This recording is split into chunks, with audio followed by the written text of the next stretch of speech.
Every time a crisis involving Iran surfaces, the global conversation collapses into a predictable pattern. Analysts zoom in, headlines narrow, and the entire narrative becomes compressed into a single question: what is Iran doing now? But that question, while convenient, is profoundly misleading. Because what appears to be a story about Iran is in reality a story about something far more structural, far more consequential, and far less visible to the casual observer. Iran is not the center of gravity here, it is the surface tension point where deeper forces are beginning to rupture through the system. What you are witnessing is not a regional conflict escalating, it is a global framework being stress tested in real time. And once you begin to see it that way, the familiar pieces, sanctions, military drills, proxy conflicts, diplomatic statements stop looking like isolated events. They start to look like coordinated signals in a much larger game. There is a tendency to interpret pressure campaigns as reactive, as if each move is a response to Iranian behavior. But that assumption flips the timeline in a way that hides the real logic. Because the current intensity of pressure is not simply about what Iran has done, it is about what the system can no longer guarantee. For decades, the international order operated on a set of implicit assurances that economic integration would bring compliance, that financial isolation would force negotiation, that military dominance would deter escalation before it began. These were not just strategies, they were assumptions baked into the architecture of global power. Now, quietly but unmistakably, those assumptions are beginning to fail. Iran is one of the first places where this failure becomes visible, not because it is uniquely powerful, but because it is uniquely positioned. It sits at the intersection of energy routes, ideological resistance, and great power competition. It is exposed enough to be pressured, but resilient enough to absorb that pressure without collapsing. That combination makes it the perfect testing ground. And what is being tested is not Iran's limits, it is the limits of the system trying to contain it. Look closely at what has changed, not in rhetoric, but in behavior. Sanctions that once isolated now leak. Alliances that once aligned now hedge. Countries that once complied now calculate. The shift is subtle, but it is everywhere. It is visible in trade patterns that no longer pass through traditional channels, in financial transactions that avoid established systems, in diplomatic engagements that happen quietly, outside the frameworks that used to dominate global negotiations. These are not random deviations, they are adaptations. And adaptation only happens when the original structure stops working as intended. What makes this moment different from previous confrontations is not the level of tension, it is the level of independence emerging within that tension. Actors who once operated within a single dominant system are now experimenting with parallel pathways, not fully replacing the old order, not yet, but no longer fully dependent on it either. This creates a very specific kind of instability, not chaos, but fragmentation. Fragmentation is harder to detect because it doesn't explode. It spreads, slowly, unevenly, often invisibly at first. It shows up as exceptions, workarounds, temporary arrangements, but over time those exceptions begin to form patterns, and patterns begin to form alternatives. Iran is where many of those alternatives are being quietly assembled. Energy deals that bypass traditional currencies, security arrangements that operate without formal alliances, political alignments that don't require ideological agreement, only shared interest. None of these developments on their own seem decisive, but together, they point to something much larger taking shape beneath the surface, a system that no longer revolves around a single center.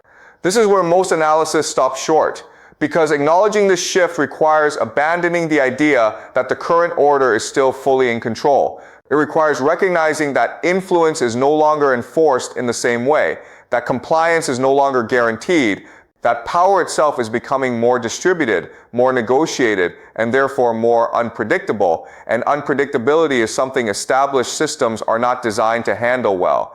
So what do? They apply more pressure, but here's where the paradox emerges. Increased pressure used to produce faster compliance. Now in some cases, it produces faster adaptation.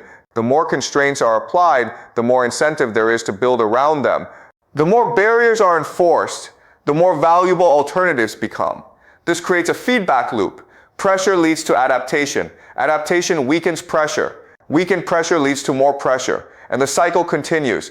Iran is not the only participant in this loop, but it is one of the most visible because it has spent decades developing the capacity to operate under constraint.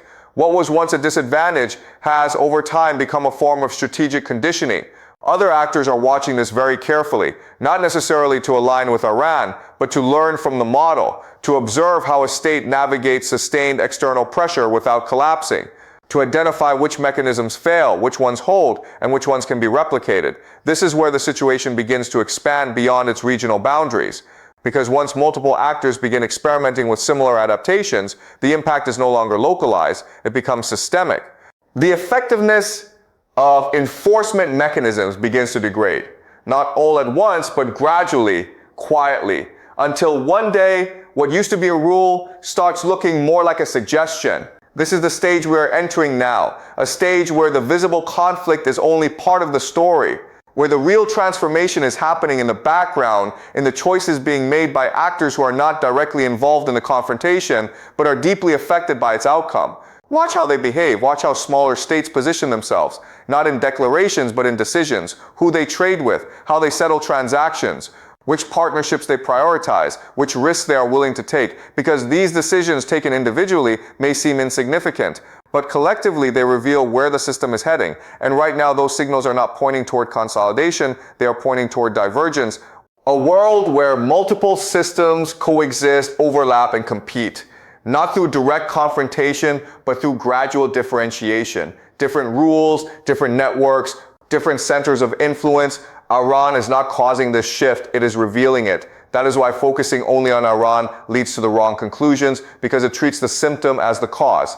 It assumes that resolving the visible tension will restore the underlying stability.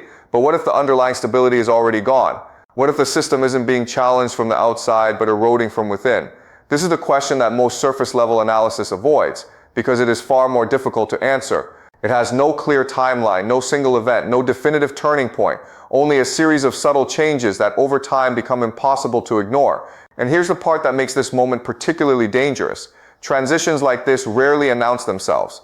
They are only recognized in hindsight, when the old rules no longer apply and the new ones haven't fully formed yet. When decisions are made based on assumptions that are no longer valid, when actions intended to restore control end up accelerating the loss of it. That is the phase where miscalculations become most likely, because the players are still acting as if the game hasn't changed, but it has, and the evidence is not in what is being said, it is in what is quietly being done. The question now is not whether this transformation is happening, the question is how far it has already gone. And more importantly, whether the people making the biggest decisions in this system actually understand the game they are now playing, or if they're still responding to a version of reality that no longer exists. Because if they are, then what looks like strategy from the outside may in fact be something much closer to blind escalation. And the next move won't come with a warning. Because at this stage of the system, warnings are no longer part of the design. They assume a level of centralized coordination that no longer fully exists. Instead, what you get are signals that only make sense once they have already been absorbed into reality. By the time they are recognized as shifts, the shift has already completed its first phase. And that is where the real danger begins. Not in the dramatic moment of confrontation, but in the quiet accumulation of decisions that were made under outdated assumptions. To understand what comes next, you have to stop thinking in terms of isolated states and start thinking in terms of synchronized reactions across disconnected systems. Because the Iran question is no longer contained within the Middle East. It has already extended into energy markets, shipping logistics, currency settlements, defense procurement, and intelligence cooperating networks that operate far beyond any single theater. What appears as regional pressure is actually distributed systemic stress. And distributed stress behaves differently. It does not break at one point. It bends across multiple points at once until the shape of the system itself changes. One of the least discussed aspects of this transformation is how decision latency is shrinking. In previous eras, global powers had time to absorb shocks, deliberate, recalibrate, and respond. Now the window between event and response is collapsing. Not because leaders are less capable, but because the environment they operate in is more interconnected and less forgiving of delay. A naval incident in a narrow waterway is no longer just a maritime issue. It is a trigger for insurance recalculations across shipping routes. It affects energy futures within minutes. It pressures domestic political narratives within hours. It forces diplomatic positioning within days. And each of those layers interacts with the others in ways that are no longer linear. This is where misinterpretation becomes structurally dangerous, because systems under time compression tend to mistake speed for control, and Iran sits directly inside this compressed environment, not as the origin of instability, but as one of its most sensitive nodes. The deeper shift, however, is not in Iran's behavior, it is in the behavior of the surrounding network. Countries that once aligned their foreign policy in stable blocks are now operating in overlapping circles of interest that change depending on context. Energy dependency pulls in one direction, security dependency pulls in another, financial exposure pulls in a third. The result is not alignment, it is oscillation. And oscillating systems are inherently harder to predict. One of the most significant developments in this regard is the normalization of dual-path strategies. States are no longer choosing between one strategic framework and another. They are increasingly operating inside both simultaneously. Publicly aligned with one system, economically hedging with another, and militarily hedging against both. This was once considered inconsistent behavior. Now it is becoming standard practice. And standard practice, when repeated across enough actors, becomes structure. This is why the concept of alliances no longer fully captures what is emerging. Alliances imply commitment. What is emerging instead is conditional cooperation, temporary convergence based on immediate advantage rather than long-term alignment. Iran has adapted to this environment earlier than many of its counterparts, not because of strategic superiority, but because of necessity, extended exposure to constraint forces innovation and survival mechanisms. And those mechanisms, once developed, become transferable advantages in a fragmented system.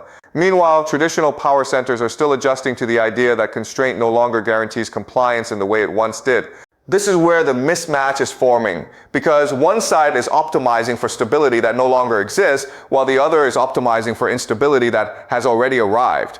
Nowhere is this clearer than in the evolving energy architecture. Energy is no longer just a commodity system, it has become a geopolitical communication layer. Every long-term supply agreement now carries implicit political meaning. Every shift in buyer-seller relationships signals strategic repositioning. Every currency choice and settlement is interpreted as alignment or divergence. What used to be commercial decisions are now semi-strategic declarations. And yet, the system still pretends that markets are neutral. They are not. Markets are now embedded inside geopolitical tension rather than outside it. This becomes particularly visible in the way infrastructure is being developed. New pipelines, new shipping routes, new port investments, and new refinery partnerships are not being designed for efficiency alone. They are being designed for redundancy against political risk. Redundancy is the key word of this era, not optimization, because optimization assumes stability. Redundancy assumes disruption. Iran's geographic position makes it central to this redundancy logic.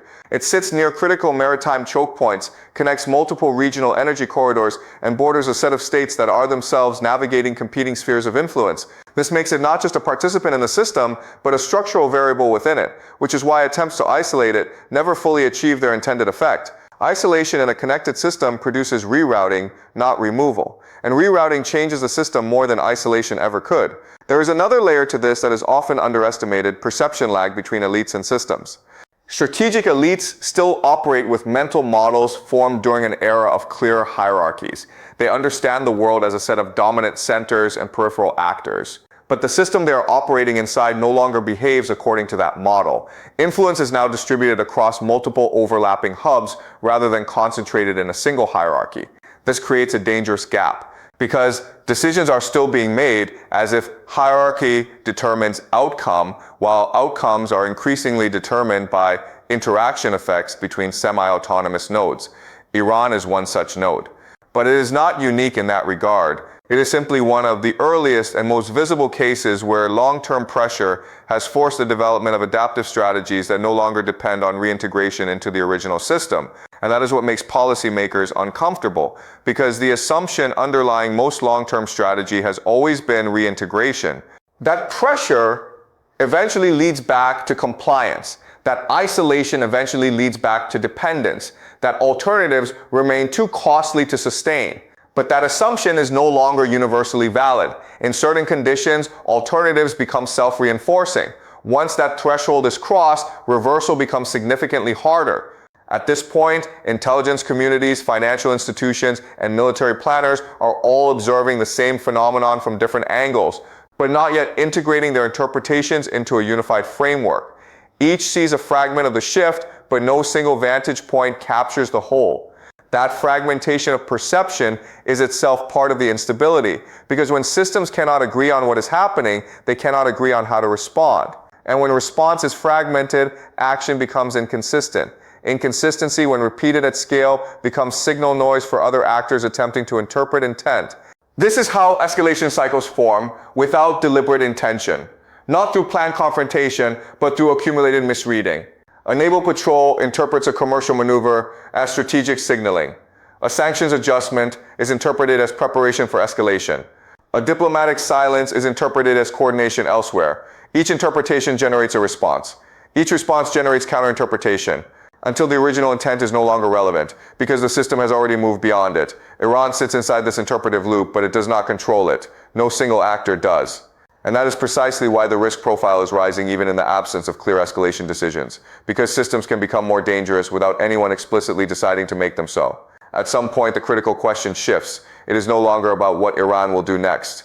It becomes about what the system will do when multiple actors act simultaneously based on incomplete or outdated interpretations of each other's intentions. And that is a fundamentally different category of risk, because it does not depend on rational escalation, it depends on structural misunderstanding. There is a moment approaching, still not fully visible, where one of these overlapping feedback loops will tighten instead of dissipate. And when that happens, the system will not have the luxury of gradual adjustment. It will have to respond in real time with no consensus on what the response is actually responding to. And that is where the architecture begins to reveal its limits. Because complexity, once it reaches a certain threshold, stops being controllable through linear intervention. It becomes self-propagating. And at that point, even small decisions can produce disproportionate outcomes. The question now is not whether this threshold exists. The question is how close the system already is to crossing it without recognizing it. And somewhere inside that uncertainty, the next inflection is already forming quietly beneath the noise of everything that still looks like normal policy debate.